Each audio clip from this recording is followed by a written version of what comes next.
Hello, dear students. Good morning. Today we will see the second part of Unit 2, that is infertility. What is infertility? Infertility is a failure of a couple to become pregnant after 1 year of regular unprotected intercourse. Infertility के हम समाज में बहुत लोग को देखते हैं कि शादी हो गई, कई साल बाद भी उनको बच्चे नहीं हो रहे हैं, 2 साल हो गया, 3 साल हो गया, उनको बच्चे नहीं हो रहे हैं. That condition is called infertility. Infertility 2 type का होता है, that is primary and secondary. Primary क्या होता है? नेवर कंसीव्ड और अनेबल टू कंसीव. वो कंसीव ही नहीं हो रहा है, प्रेगनेंट ही नहीं हो रही है, तो दैट इज़ प्राइमरी. 1 साल हो गया, 4 साल हो गया, 5 साल हो गया, नहीं हो रहा, दैट इज़ प्राइमरी. सेकेंडरी क्या है? वो एक बार एक बच्चा तो उनको हो चुका है, लेकिन वो सेकेंड चाहते हैं तो वो प्रेगनेंसी नहीं हो पा रही. Difficulty in conceiving after having 1 pregnancy. एक बच्चा होने, अपन देखते हैं कई लोग हैं जिनके 2 बच्चों के बीच में 10 साल का, 11 साल का, 8 साल का लंबा गैप रहता है. वो ऐसा नहीं है कि उन लोग नहीं चाहते हैं, लेकिन उनको होता नहीं है. That is secondary infertility. Some ladies are infertile because their ovaries do not mature and release eggs.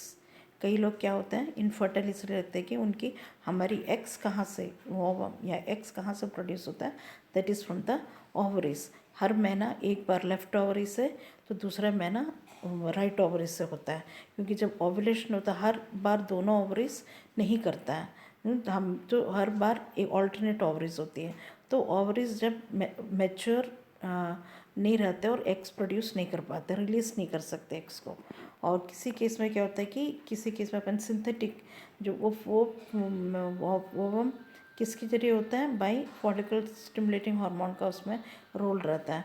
तो अपन सिंथेटिक के लिए ना ऊपर से उसके इंजेक्शंस देते हैं फॉलिकल स्टिमुलेटिंग हार्मोन्स का, तो इंजेक्शन देते हैं जिससे कि वो कंसीव हो सके. तो रिस्क फैक्टर्स क्या है? Age over 30 years.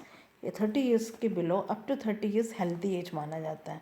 30 ईयर्स के ऊपर में हल्का रिस्क चालू हो जाता है, क्योंकि एक लेडी का प्यूबर्टी स्टार्ट्स 12, 13, 14 ऐसे एज में चालू होता है एंड इट कंटिन्यूज टिल उनका जो हेल्दी फर्टाइल पीरियड रहता है मे बी किसी का 45, किसी का 48, किसी का 50, जब मेनोपॉज होते तक. तो इसलिए एज क्या है कि up to 30 years is a healthy age, जब उनको कंसीव कर लेना चाहिए, शादी हो जानी चाहिए, कंसीव हो जानी चाहिए, तब तो का हेल्दी एज रहता है.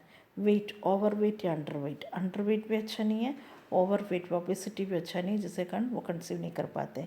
Then life style factors like smoking, caffeine intake, vaginal douching, multiple sex partners, ये सब चीज़ें क्या है कि जो लाइफस्टाइल जो लोग लीड करते हैं ये भी अफेक्ट करता है from having release of ovum और आसोला स्पर्म, दोनों चीज़ें. तो लाइफस्टाइल फैक्टर्स भी मैटर करता है, रिस्क फैक्टर्स हैं. फिर environmental factors that disrupting chemicals in the diet. आजकल क्या है कि हर लोग कहाँ दौड़ते हैं, वी आर यूज टू है अच्छी लाइफस्टाइल नहीं है. ब्लूटूथ पिज़्ज़ा हो गया, हैमबर्गर हो गया, इस टाइप के डाइट से जो फास्ट फूड्स है इससे हम यूज टू हो गए हैं, जिसमें क्या है कि न्यूट्रिटिव वैल्यूज़ नहीं रहती है, वो हेल्दी डाइट रहता नहीं है. लेकिन today we are into that environment, क्योंकि उसमें जो जो सॉसेस वगैरह यूज़ करते हैं उसमें कई सॉसेस नकली रहते हैं. तो वो जो चीज़ क्या है that all cause are risk. तो environmental factors like disrupting chemicals in diet, exposure to electromagnetic waves, stress, ये सब चीज़ भी क्या है कि मेरी बहुत रिस्क फैक्टर्स कॉज करता है. Then causes of female infertility के, फीमेल्स के बारे में पहले देखेंगे फिर मेल्स का देखेंगे. Hormonal imbalance. हार्मोनल इम्बैलेंस के कारण में क्यों क्यों हो सकता है hormonal imbalance? It can be due to ovarian tumor, increase prolactin level, decrease level of luteinizing hormone and follicle stimulate hormone production. ये सब का इम्बैलेंस के कारण में this is the first cause of female infertility. Second is tubal or peritoneal factor. Tubal mean tube fallopian tube हमारा दो होता है, राइट एंड लेफ्ट दोनों में।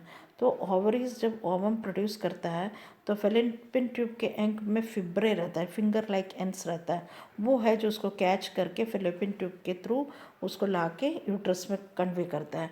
वो ट्यूब में अगर ब्लॉकेज है, वो ट्यूब में कुछ फॉल्ट है, तो क्या होता है कि ओवरीज से ओवम तो प्रोड्यूस हो रहा है, लेकिन that cannot be carried into sperms. जब ट्रैवल होता है तो वो वहाँ ओवम उसको मिलता नहीं है। अगर ट्यूब्स ब्लॉक हो सकते हैं, कभी उसमें नैरो रहता है जिससे कि वो नहीं हो पाता है, that can be one factor. Another factor is chlamydial infection अगर मदर को है, वन ट्यूब शॉर्टर, एंडोमेट्रियोसिस अगर है, एंडोमेट्रियोसिस में थिकेंड यूट्राइन वॉल में थिकेंड यूट्राइन वॉल होता है, that is endometrial pelvic inflammatory disease, this can be second factor. Third है यूट्राइन प्रॉब्लम्स। यूट्राइन प्रॉब्लम में endometrial biometrial tumors, congenitally deformed uterine cavity, this can be a cause. Vaginal factors में infection, sperm immobilizing antibodies रहता है, that is another factor. Then is cervical factors में infection, inflammation, incompetent cervix जो रहता है healthy नहीं रहता है। कभी कभी क्या होता है कि सर्विक्स क्या है कि वो यूजुअली टाइट रहता है दैट, एंड जैसे जैसे प्रेगनेंसी इंक्रीज होती है वैसे वैसे वो एक्सपैंड होता है। लेकिन इस केस में क्या होता है कि कभी कभी सर्विक्स ओपन रहता है, जिससे क्या है कि अगर प्रेग्नेंट होता है क्या होता है कि वो मिसकैरेज होता है, तो उसके लिए क्या है कि सर्विक्स में रिंग्स वगैरह डालते हैं। Through out pregnancy mother bed rest पर रहती है। तो ये जब सर्विक्स में अगर इनकम्पिटेंसी है, उसमें इलास्टिसिटी पावर नहीं है, that is one of the cervical factors. उसके लिए पॉलीसिस्टिक ओवेरियन डिसीज, ओवरीज में बहुत सारे सिस्ट हैं, that is called polycystic ovarian disease. वो अगर होने पे ओवम्स प्रोड्यूस नहीं हो पाता। प्रीमेच्योर ओवेरियन फॉलिकल कब होता है? जब वो मेनोपॉज के टाइम, एज बहुत एडवांस हो जाता है उस टाइम में, दैट में भी एक ऐसा। Luteal fix defect, implantation, luteal hormone phase में क्या होता है, लूटियल में जो अगर एम्ब्रियो फॉर्म भी हो गया तो इम्प्लांट नहीं हो पाता, वहाँ रुक नहीं पाता, वो गिर जाता है, that is luteal phase defect। फिर एक causes, that was all about causes of female infertility। फिर एक causes of male infertility के लिए pre testicular causes of testis में कुछ ना कुछ प्रॉब्लम्स होना, that can be hypothalamic causes, gonadotropin deficiency, LH deficiency, follicle stimulatory hormone deficiency, इससे कारण that's a pre-testicular causes। फिर है pituitary disease, pituitary insufficiency, pituitary gland में कुछ प्रॉब्लम्स के कारण, hyper and hyperthyroidism, hyper prolactinemia, hemochromatosis, this are pituitary disease के causes. फिर है पोस्ट टेस्टिकुलर कॉजेज, पहले हमने प्री टेस्टिकुलर देखा था, अब पोस्ट टेस्टिकुलर कॉजेज क्या है? Disorders of sperm transport, blockage in ejaculatory duct, sperms eject होना है तभी वो इंटरकोर्स के टाइम में एक एंड होमम का ये हो सकता है, लेकिन उसमें ब्लॉकेज रहता है इजैकुलेटरी डक्ट का, तो वो क्या है कि स्पर्म जो है ब्लॉकेज के कारण बाहर निकल नहीं पाता। फिर कंजेनिटल डिसऑर्डर्स, फिर एक्वायर्ड डिसऑर्डर, लो सीमेन काउंट, जिसमें लो सीमेन काउंट या फिर रिट्रोग्रेड इजैकुलेशन बाहर होने के बदले वो उल्टा होता है, और ये सब क्या कि cause of post testicular causes है। Then disorders of sperm motility and function, sperm तो है, स्पर्म 3 वे में डिवाइड गया, उनका हेड रहता है जो ट्रायंगुलर रहता है, देन उनकी बॉडी रहती है, पीछे टेल रहता है, वो टेल मोटिलिटी का फंक्शन करता है, मूव करने का, तो वो disorders in sperm motility and function होता है। फिर है maturation defects, maturation sperms mature नहीं हो पाता है। Congenital defect of sperm tail में डिफेक्ट, जिससे कि क्या है मोबिलाइज नहीं हो पाता। Immunological disorders, immunity immuno compromised है। इन्फेक्शन, फिर सेक्शुअल डिसफंक्शन, क्योंकि कॉइटस इंटरकोर्स जो सक्सेसफुल नहीं हो पा रहा है। So this are some of the causes of male infertility. Diagnosis कैसे करेंगे इनफर्टिलिटी को? मेडिकल हिस्ट्री, पूरा हिस्ट्री लेना उनका, physical examination, both male and female दोनों की हिस्ट्री लेनी है, दोनों के साइड में ऐसा कोई फैक्टर है क्या कि उनके फैमिलीज़ में किसी को बच्चे नहीं हो रहे थे। देन मेंस्ट्रुअल हिस्ट्री, मदर का, वाइफ का मेंस्ट्रुअल हिस्ट्री कितना रेगुलर है, वो हर महीने 28 डेज साइकिल है कि किसी किसी का 1.5 मंथ्स होता है, किसी को 3 महीने में होता है। तो ऐसा कोई डिफेक्ट, मेंस्ट्रुअल हिस्ट्री बहुत इंपॉर्टेंट। फिर detection of ovulation, detection of ovulation कैसे करते हैं, by BBT method, that is basal body temperature, temperature देखते हैं बॉडी का। फिर बाई स्ट्रिप मेथड, देन इसमें सर्वाइकल म्यूकस असेसमेंट। ओवुलेशन के टाइम में देखना फीमेल्स को बहुत ज़्यादा म्यूकस फ्लो होता है, सेक्रेशंस बहुत निकलते हैं। तो वो अगर वो हम म्यूकस मेथड मीन्स हाथ से हम वो म्यूकस को एक करके देखते तो वो कितना स्टिकी हो रहा है या हो रहा है, that is cervical mucus assessment. वो ड्यूरिंग ओवुलेशन अच्छे से ओवुलेशन हो रहा है मीन्स वो सेक्रेशंस बहुत होगा। Know that is detection of ovulation, ovulation ठीक से हो रहा है कि नहीं हो रहा है। देन पोस्ट कोइटल टेस्ट, जब उनका इंटरकोर्स के बाद में उनका टेस्टिंग करते हैं कि वो ठीक से हो पा रहा है कि नहीं हो पा रहा है। फिर ultrasonography and x-ray imaging. Ultrasonography से क्या था, हिस्ट्रोसेल्फिंजियोग्राफी। हिस्ट्रोसेल्फिंजियोग्राफी मीन क्या कि फेलोपियन ट्यूब्स को अपन सोनोग्राफी से देखते हैं उसमें कुछ फॉल्ट है कि नहीं है। देन हिस्टोग्राफी, वो सोनोग्राफी से देखते हैं। सो हिस्ट्रोसेल्फिंजियोग्राफी मीन्स यूट्रस और दोनों का, और हिस्टोग्राफी मीन्स यूट्रस का पूरा एग्जामिनेशन करते हैं। फिर surgical evaluation, surgical evaluation endometrial biopsy, ladies में एंडोमेट्रियम से बायोप्सी लेके उसको टेस्ट करते हैं। हिस्ट्रोस्कोपी, हिस्ट्रोस्कोपी जो टेस्ट करते हैं कैसा यूट्रस का कंडीशंस। लेप्रोस्कोपी करके देखते हैं, टेस्टिकुलर बायोप्सी लेके देखते हैं, वैसोग्राफी करके देखते हैं।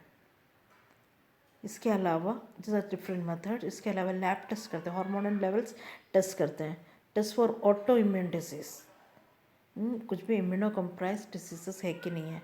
सीमेन एनालिसिस करते हैं, सीमेन एनालिसिस में देखते हैं कि नंबर ऑफ काउंट्स कैसा है, स्पर्म्स की क्वालिटी कैसी है, मेच्योर स्पर्म्स है क्या, स्पर्म का मूवमेंट कैसा, वो सब उसमें देखते हैं। स्पर्म फंक्शन टेस्ट करते हैं, sperm cervical mucus interaction test, ये आफ्टर कोइटस जो है उसको वजाइना से उसको देखते हैं कि सर्वाइकल म्यूकस और स्पर्म कैसा इंट्रैक्शन हो रहा है, उसमें से सैंपल लेके टेस्ट करते हैं। Then sperm penetration assays, sperm कैसे पेनिट्रेट हो रहा है उसका भी असेसमेंट करते हैं। तो management, proper higher oxidant, antioxidants, antioxidants का इंटेक बहुत इंपॉर्टेंट है। उसमें vitamin C and vitamin A are very important antioxidant. Diet में vitamin C and high should be rich. Hormonal monitoring and ovulation period intercourse, ovulation time को monitor करके उस time में intercourse कराना है। Then provide stress management devices and intervention, stress में माँ या पिताजी दोनों स्ट्रेस में नहीं रहना चाहिए, so provide stress management advices और इंटरवेंशन देना है। Then advice for lifestyle changes, अब लाइफस्टाइल में क्या है, स्मोकिंग अवॉइड करना है, ड्रग्स अवॉइड करना है, इंटेक ऑफ कॉफ़ी अवॉइड करना है क्योंकि it depresses the central nervous system. फिर manage stress by yoga, meditation and spiritual interventions के थ्रू उसको मैनेज करना है। Then get sufficient rest and exercise, बहुत ज़रूरी है। ओवर एक्सर्ट करते टाइम में वो भी एक फैक्टर है जिससे कि कंसीव नहीं कर पाते हैं। Prevent over heating of testis, जो कई लोग मेल्स है बहुत हीटेड, जैसे BSV में ब्लास्ट फर्नेस एरिया है, रील मिल एरिया है, सब बहुत हीटेड एरियाज है, तो वैसे उनसे कि टेस्टिस भी ऑटोमेटिकली ओवर हीटर, बहुत देर बैठते हैं तो क्या होता है, अपन जब काफ़ी देर बैठ के उठते टाइम में पूरा बटक्स गर्म हो जाता है, तो ऑटोमेटिकली क्या टेस्टिस भी गर्म होता है। तो वो सब चीज़ें जिससे भी ओवर हीटिंग होता है उसको अवॉइड करना है। Assisted reproductive technologies, that is ART provide करना है। आर्टिफिशियल इंसेमिनेशन, आर्टिफिशियल इंसेमिनेशन में हम स्पर्म्स को लेके फादर से स्पर्म्स निकाल के उसको मदर में इंजेक्ट करता है, that is artificial insemination. In vitro fertilisation, father का स्पर्म और मदर का ओवम लेके हम उसको बाहरी फर्टिलाइज करके उस एम्ब्रियो को हम अंदर दबा के यूट्रस में डालते हैं। Then intracytoplasmic sperm injection, done in males में एक कर सब करते हैं जब उनका स्पर्म काउंट बहुत लो है, तो एक्टिव स्पर्म्स को डिटेक्ट करके उसको लेके उसके माँ में इंजेक्ट करते हैं। Gamete intrafallopian transfer, that mixture of ovum and sperm is placed in mother's fallopian tube by laparoscopy following transvaginal route. तो मदर का ओवम और फादर का स्पर्म दोनों निकाल के मदर के फेलोपियन ट्यूब में डालते हैं by laparoscopy transvaginal route. Transvaginal route से अंडर अल्ट्रासाउंड गाइडेंस उसको डालते हैं। Then zygote intrafallopian transfer. Zygote के जब स्पर्म और एग और स्पर्म मिलके जब वो बन चुका है, that is zygote. Eggs are removed from ovaries, fertilized in lab, then placed in fallopian tube. In vitro maturation, follicles are removed few days before ovulation and healthy embryos fallopian tube से follicles को निकाल के follicles को remove करके उसको before ovulation उससे क्या करते हैं,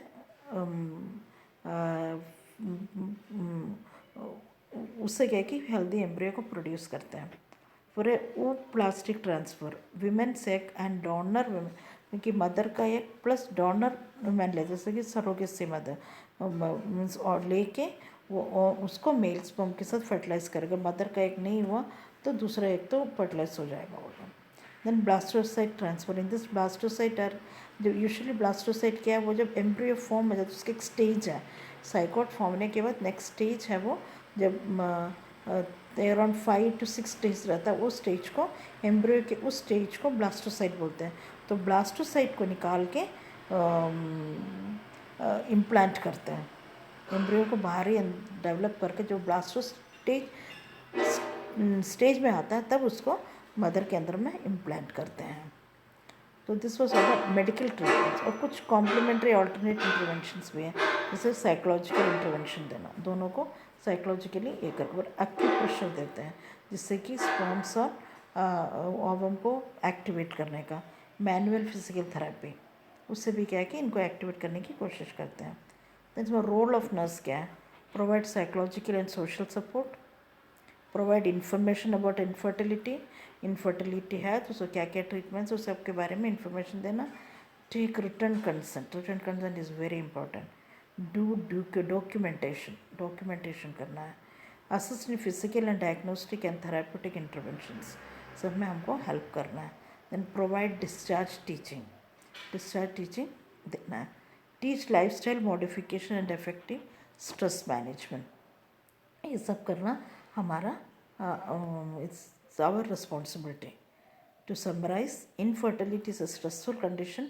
अगर किसी भी फैमिली में अगर बच्चे नहीं होते हैं तो वो पेरेंट्स स्ट्रेस रहते हैं। केवल पेरेंट्स नहीं, पूरी फैमिली स्ट्रेस में रहती है। सब कोई क्या है कि अपना पोता पोती देखना चाहता है। माँ बाप हर यंग मैरिड कपल माँ बाप बनना चाहते हैं, उनके पेरेंट्स ग्रैंडपा ग्रैंडमा बनना चाहते हैं। तो हमेशा एक बच्चा घर में आने खुशी का माहौल होता है, और जब नहीं होता है तो automatically that's a stressful condition.